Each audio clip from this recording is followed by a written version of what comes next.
अंबिकापुर में 5 तारीख को सहली गली में रहने वाले एक युवक ने फांसी लगाकर आत्महत्या कर ली थी।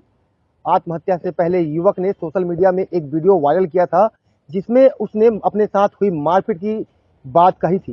साथ ही अपनी मौत के जिम्मेदार 4 युवकों को बताया था।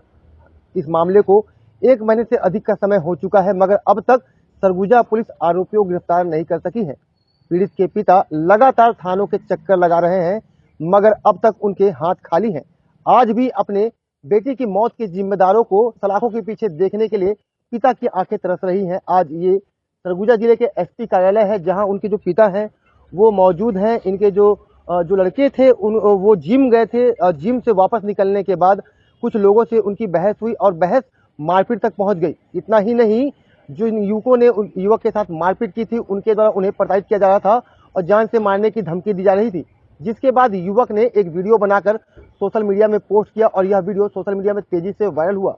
हालांकि युवक ने अगली सुबह फांसी लगाकर आत्महत्या कर ली है और किन बातों को लेकर फांसी लगाई थी और किन मामलों को लेकर के उस पर ये प्रताड़ना की जा रही थी, उनके जो पिता है वो हमारे साथ मौजूद हैं और घटना क्या हुई थी और घटना के बाद अब तक क्या कुछ कार्रवाई हुई है और कार्रवाई से कितनी संतुष्ट है, इनसे जानते हैं।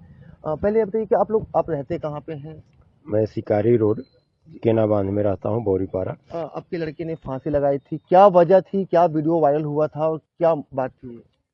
उसे फांसी लगाने का मेन वजह था कि नागेंद्र मिश्रा आदतन अपराधी है और इन्होंने हमारे साथ 1-2 बार भी मारपीट की है और हम जब इनको कुछ नहीं किए तो हमें कमज़ोर पा करके हमारे बच्चे को भी दबाना प्रारंभ किए, जो कि ये 2 साल पहले बच्चे के ऊपर आरोप लगाए थे कि हमारी लड़की के साथ इसका कुछ गलत चरित्र है। उस समय भी जांच पड़ताल इन्होंने कराया, क्राइम ब्रांच से हमारा पुत्र जो है बेकसूर बाहर आया। उसके बाद भी ये जो है बराबर अपने को धमकी देना, गाली गलौज करना। इनसे मैं अगर अलग रहूं या मोबाइल को मैं ब्लैक लिस्ट में डाल दूं तो दूसरे नंबर से फ़ोन करके कहते कि कैसे बाबा आपका भाव बढ़ गया है। मैं इनसे बात नहीं भी करना चाहता तो ये ज़बरदस्ती हमारे से संपर्क बनाए करके रहते, यहाँ तक कि बिना कहे पूछे हमारे घर में भी प्रवेश कर जाते थे। और यही सब बच्चे को भय लगा कि हमारे पिता को प्रताड़ना कर रहे हैं, हमको प्रताड़ना कर रहे हैं और हम लोगों को रक्षा करने वाला कोई नहीं है। और ये बात को देख करके बच्चा अब अपने से किया है कि ये लोग किए हैं, ये मुझे नहीं पता। वीडियो आपके लड़के ने वीडियो बनाकर वायरल किया था, उसमें अपने साथ मारपीट की बात कही, जिक्र किया था कि अगरसेन चौक के पास उसके साथ मारपीट की गई है, जिसके बाद उसने फांसी लगाया है। वीडियो में कितनी सत्यता है? वीडियो में सत्यता इसलिए है कि उनके दोस्त जो है राजेश तिवारी वो साथ में थे और वे जैसा कि बताए कि जो 2 व्यक्ति लड़े हैं, अंकित मिश्रा और एक क्या अंशु सिंह की क्या नाम बताया लड़का, ये दोनों लड़े हैं और राजेश तिवारी और हमारा पुत्र पवन तिवारी ये दोनों के बीच में बीच बचाव करने गए हैं। और बीच बचाव करने के बाद अंकित मिश्रा जो है कि अपने चाचा नागेंद्र मिश्रा को फ़ोन किया है और नागेंद्र मिश्रा हमारे घर में जाकर के गाली गलौज किए हैं। उस समय मैं मंदिर में पूजा करने गया था। वहाँ से जब मैं आया तो हमारी पत्नी और हमारे 2 बच्चे थे, वो सब बताए कि नागेंद्र मिश्रा आकर के धमकी दिए, गाली गलौज किए। दरवाज़ा बंद था, दरवाज़ा को तोड़ने का भी प्रयास किया इन्होंने। जब दरवाज़ा नहीं टूटा फिर वे वापस आए और अपने बड़े भाई देवेंद्र मिश्रा के घर जाकर के फिर हमारे पास फ़ोन लगाए। देवेंद्र मिश्रा भी बोले हैं कि इस बच्चे को बख्शा नहीं जाएगा। अब ये मैटर को वही लोग बता सकते हैं जो मुजरिम है कि क्यों नहीं बख्शा जाएगा और क्या इतना बड़ा अपराध कर दिया था जो कि ये लोग कानून को हाथ में लेने के लिए तैयार हो गए। उस दिन FIR किए हैं और FIR करके ला करके हमारे घर में गाली गलौज मारपीट किए हैं। हमारे लड़का शिवम मझिला, उसको भी घर में से खींच करके बुद्धि मिश्रा ने मारने का प्रयास किया और हमारे अड़ोस पड़ोस जो आकर के बचाए तो हमारे लड़के को छोड़े, नहीं तो उस दिन 2 हत्याएं होती। जो वीडियो आपके लड़के ने वायरल किया था सोशल मीडिया में, उसमें 4 युवकों का नाम लिया था। वो 4 युवक कौन कौन है? सर्वप्रथम बुद्धि मिश्रा, उनके पुत्र हैं प्रांजल मिश्रा और अंकित मिश्रा, और बुद्धि मिश्रा के ही भाई हैं नागेंद्र मिश्रा और छोटू मिश्रा। ये सभी सरगुजा जिला महुआपारा निवासी हैं और मूल निवासी बिहार के रहने वाले हैं। औरंगाबाद जिला नबीनगर थाना तेंदुआ काला पहाड़। 1 महीना हो चुका है, पुलिस की कार्रवाई से आप कितने संतुष्ट हैं? पुलिस की कार्रवाई से हमें संतुष्टि नहीं है सर, इसीलिए मैं दर दर भटक रहा हूं और मीडिया के माध्यम से मैं बताना चाहता हूं कि कानून की हाथ लंबी कही गई है तो हमारे कार्य के लिए इतनी छोटी क्यों हो गई कि 1 महीना तक मुजरिम घूम रहे हैं। बात की जाए तो काम काज क्या करते हैं आप? हम ये पूजा पाठ का ही काम करते हैं। कर्मकांडी ब्राह्मण है। पूजा पाठ का काम करते हैं। यकीनन ये दर्द सिर्फ वो पिता समझ सकता है जिसने अपने जवान बेटे की अर्थी को कंधा दिया हो।